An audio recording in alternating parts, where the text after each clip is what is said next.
স্বাগত ডিবিসি সংবাদে আপনাদের সাথে আছি আমি সুনন্দা রায়চৌধুরী। এবার জানাবো খবরের বিস্তারিত। বেতন ভাতা নিয়ে জটিলতা শেষ না হওয়ায় কর্মবিরতিতে নেমেছেন রেলওয়ে রানিং স্টাফরা। রাত 12টার পর থেকে সারা দেশে বন্ধ করে দেওয়া হয়েছে ট্রেন চলাচল। সমাধান খুঁজতে আন্দোলনকারীদের সঙ্গে একের পর এক বৈঠক করেছে রেলওয়ে কর্তৃপক্ষ, তাতেও কোনো সমাধান আসেনি। কর্মসূচি চালিয়ে যাওয়ার সিদ্ধান্তে অটল রেলওয়ে রানিং স্টাফ ও শ্রমিক কর্মচারী ইউনিয়ন। ভোগান্তি বিবেচনায় নিয়ে আন্দোলন প্রত্যাহারের আহ্বান জানিয়েছেন রেলওয়ে মন্ত্রণালয়। চলতি ট্রেনের কর্মীদের জরুরি স্টাফ বিবেচনায় মূল বেতনের বাইরে অতিরিক্ত ভাতা ও পেনশনের সঙ্গে অতিরিক্ত ৭৫% বেশি টাকা ব্রিটিশ আমল থেকে পেয়ে আসেন রানিং স্টাফরা। চলতি ট্রেনের কর্মীদের গন্তব্যে যাত্রা করে ফিরে আসা পর্যন্ত আন্তর্জাতিক মান অনুযায়ী ৮ ঘন্টার কয়েক গুণ বেশি ডিউটি করতে হয়। এছাড়া রানিং স্টাফদের সাপ্তাহিক ছুটিও নেই। এ বিষয়ে আরও জানাতে চট্টগ্রাম থেকে যুক্ত হচ্ছেন সহকর্মী মুজিবুল হক। মুজিব, রেলের রানিং স্টাফদের কর্মবিরতির কারণে চট্টগ্রাম রেল স্টেশনে কি ধরনের প্রভাব পড়ছে, আর যাত্রী ভোগান্তি বা কেমন দেখছেন, সব মিলে বিস্তারিত জানাবেন। রেলের স্টাফ বা যে কর্মচারীদের যে কর্মবিরতি, সেটির ফলে চট্টগ্রাম থেকে সারা দেশে রেল যোগাযোগ বন্ধ রয়েছে। এর ফলে চট্টগ্রাম থেকে বেশ কয়েকটি যে রেল সকালে ছেড়ে যাওয়ার কথা, অর্থাৎ মধ্যরাতের পর থেকে ছেড়ে যাওয়ার কথা, বিশেষ করে চট্টগ্রাম থেকে সিলেট, চট্টগ্রাম থেকে ঢাকা এবং ঢাকা কক্সবাজার রুটে পর্যটক এক্সপ্রেস, চট্টগ্রাম সিলেট রুটে পাহাড়িকা এক্সপ্রেস এবং ঢাকা চট্টগ্রাম রুটে সুবর্ণ এক্সপ্রেস, এই তিনটি রেল বন্ধ রয়েছে। এই তিনটি রেলের হাজার হাজার যাত্রী কিন্তু এই মুহূর্তে স্টেশনে রয়েছে এবং তারা ভোগান্তিতে পড়েছেন। এবং পাশাপাশি অন্যান্য যে সমস্ত কার্গো রেল অর্থাৎ মালবাহী রেল চট্টগ্রাম থেকে ছেড়ে যায়, সেই রেলগুলো চলছে না। ফলে বহুমুখী এক ধরনের প্রতিক্রিয়া আমরা দেখতে পাচ্ছি এবং এটির প্রভাবও কিন্তু পড়ছে। যাত্রীরা বলছেন যে তারা কোনোভাবে যে তাদের যে গন্তব্যস্থল সেখানে যেতে পারছেন না। ফলে পূর্ব নির্ধারিত যে কর্মসূচি সেটি ছিল, কিন্তু সেভাবে প্রচারণা না হওয়ার কারণে তারা জানতেন না। কিন্তু আজকে থেকে কর্মবিরতিতে যাওয়ার কথা ছিল, কিন্তু আজকে যে টিকিট, যাত্রার যে টিকিট, সেটি কিন্তু পূর্ব নির্ধারিতভাবে বিক্রি হয়েছে। ফলে তারা এক ধরনের জটিলতায় পড়েছেন। যদিও আমরা স্টেশনে এসে দেখতে পেয়েছি যাত্রীরা বলছেন যে কোনো গন্তব্যে যাওয়ার জন্য তারা যে টিকিট কেটেছিলেন তাদেরকে সেটি ফেরত দেওয়ার কথা বলছে কর্তৃপক্ষ, কিন্তু তারা যে আসার জন্য অর্থাৎ চট্টগ্রাম থেকে যে সিলেটে যাবেন সেই গন্তব্যে তারা আর যেতে পারছেন না। ফলে সেই যাত্রায় বা সেই রুটে বাসেও যে যাবেন সেই আর উপায়ও কিন্তু নেই। অনেকে এসেছেন অসুস্থ রোগী নিয়ে, কেউ বা ব্যবসা বাণিজ্যের কাজে যাচ্ছেন। ফলে বহুমুখী সংকট আমরা এখানে দেখতে পাচ্ছি। তবে রেলের কর্মকর্তারা যেটি বলছেন যে তারা দীর্ঘ ব্রিটিশ আমল থেকে, অর্থাৎ গত ১৬০ বছর থেকে রেল চালুর পর থেকে তারা আনুতোষিক এবং যে পেনশনগুলো তারা পেয়ে আসছেন, ৮ ঘন্টার বেশি তারা কাজ করলে তারা যে আনুতোষিক তারা পাচ্ছেন, সেটি গত ২০২১ সালে ২৩শে নভেম্বর থেকে বন্ধ হয়েছে।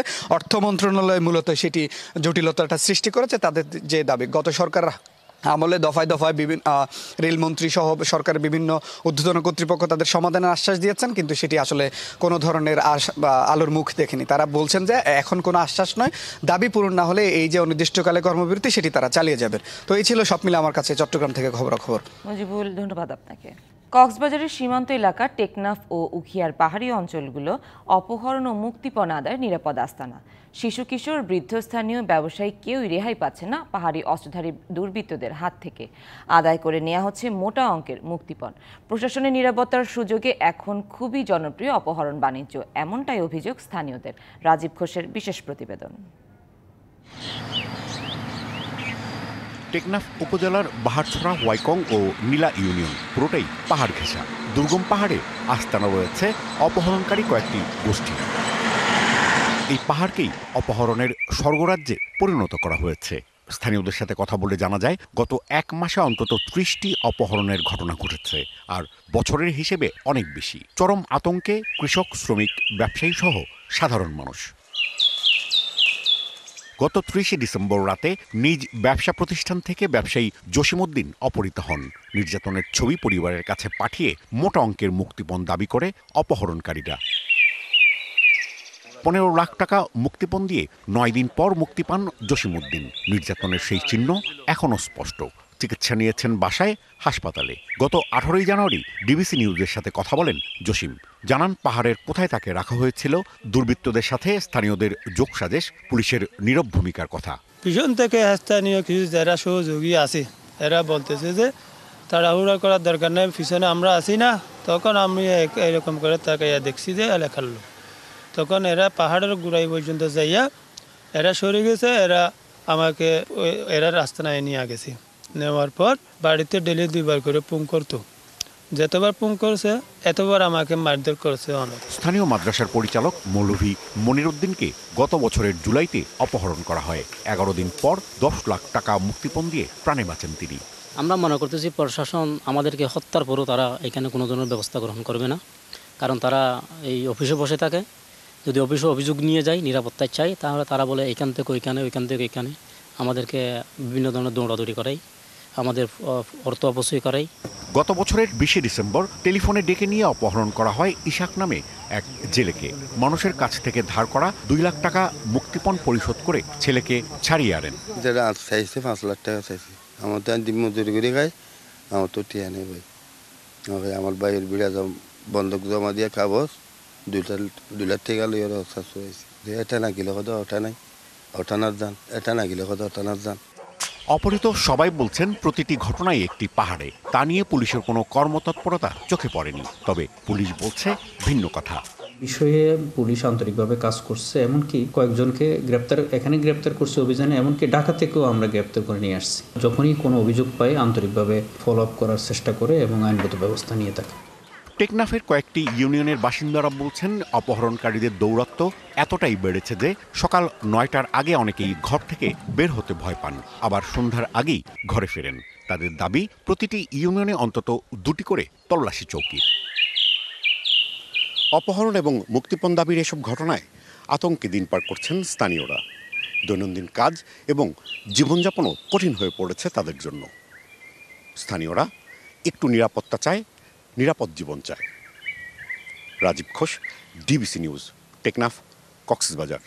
অমর একুশে গ্রন্থমেলা ঘিরে ব্যস্ত সময় কাটাচ্ছেন লেখক, প্রকাশক, ছাপাখানা কর্মীরা। এবারের বইমেলার বেড়েছে পরিধি, যুক্ত হচ্ছে বেশ কিছু নতুন প্রতিষ্ঠান। সব মিলিয়ে হালের সেরা বইমেলা উপহার দিতে আটঘাট বেঁধে নেমেছেন আয়োজক প্রতিষ্ঠান বাংলা একাডেমি। 52 ভাষা সৈনিকদের স্মরণে ফেব্রুয়ারি মাসের প্রথম দিন থেকে শুরু হচ্ছে অমর একুশে বইমেলা 2025। এবারের মেলার প্রতিপাদ্য জুলাই গণ অভ্যুত্থান, নতুন বাংলাদেশ বিনির্মাণ। গণ অভ্যুত্থান পরবর্তী পরিস্থিতির কারণে এবছর বইমেলা নিয়ে শঙ্কায় ছিলেন লেখক, প্রকাশক ও পাঠকরা। তবে সব ভয়ডর শঙ্কা কাটিয়ে ইতিহাসের পাতায় নাম লেখাতে এবার নিজেদের সেরাটা দিতে চায় আয়োজক বাংলা একাডেমি। যে কোনো বিচারে এবারের বইমেলাটা সর্ববৃহৎ বইমেলা হচ্ছে। মেলার যে পরিসর সেটা সোহরাওয়ার্দী উদ্যানের প্রায় পুরোটার মধ্যে থাকছে। পরিসর বেড়েছে, অংশগ্রহণকারী বেড়েছে। আমাদের যে অনুষ্ঠানমালা তার মধ্যে কিন্তু পরিবর্তন এসছে। সেই পরিবর্তন পুরোটাই মানুষের পরিবর্তনকে ধারণ করার চেষ্টা করছে। সে যে আমরা একটা গেট করছি ইঞ্জিনিয়ারিং ইনস্টিটিউটের দিক থেকে, যাতে মানুষ সহজে বইমেলায় প্রবেশ করতে পারে। আয়োজনকে ঘিরে বাংলা একাডেমি ও সোহরাওয়ার্দী উদ্যান প্রাঙ্গণে জোরে সোরে চলছে স্টল নির্মাণের কাজ। ছাপাখানাগুলোতেও চলছে শেষ মুহূর্তের কর্মযজ্ঞ। এবছর প্রকাশনা প্রতিষ্ঠান বেড়েছে 49টি, স্টল ইউনিট বেড়েছে 111টি। 691টি প্রতিষ্ঠানের 1057টি ইউনিট অংশগ্রহণ করছে এবারের মেলায়। একাডেমির মহাপরিচালক আশা করেন লেখক, প্রকাশক ও বইপ্রেমীদের উৎসবমুখর অংশগ্রহণের মধ্য দিয়ে সম্পন্ন হবে প্রাণের বইমেলা।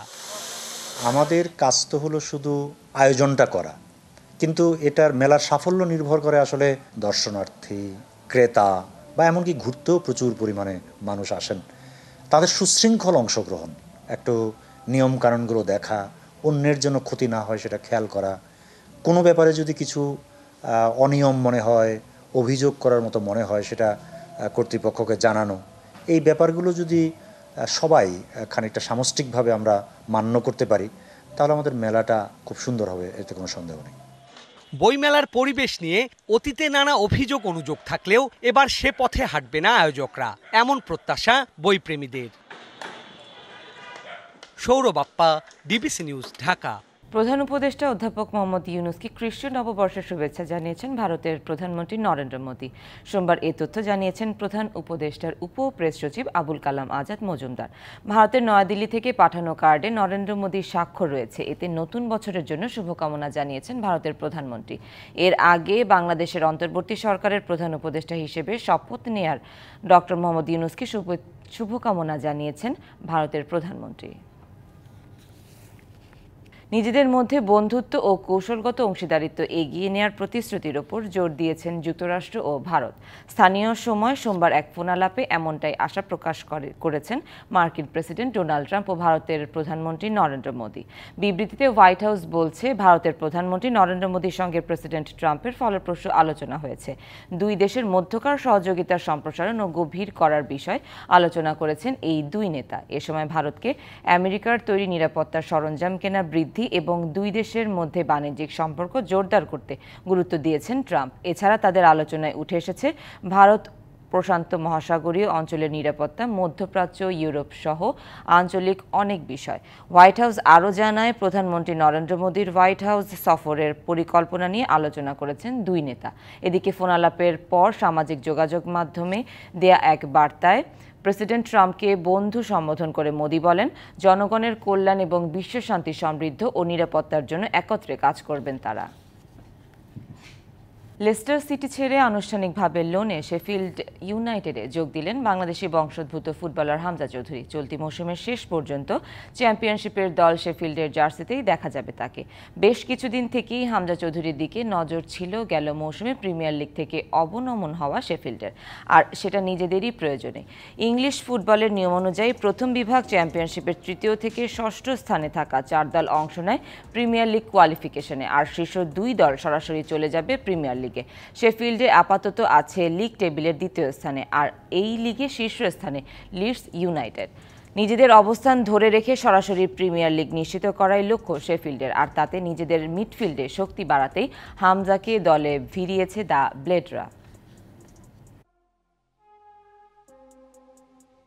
সংবাদ এই ছিল এখনকার মতো। ডিবিসি নিউজের সংবাদগুলো পড়তে ভিজিট করুন dbcnews.tv আর ভিজিট করুন ডিবিসি নিউজের ফেসবুক পেজ এবং ইউটিউব চ্যানেল।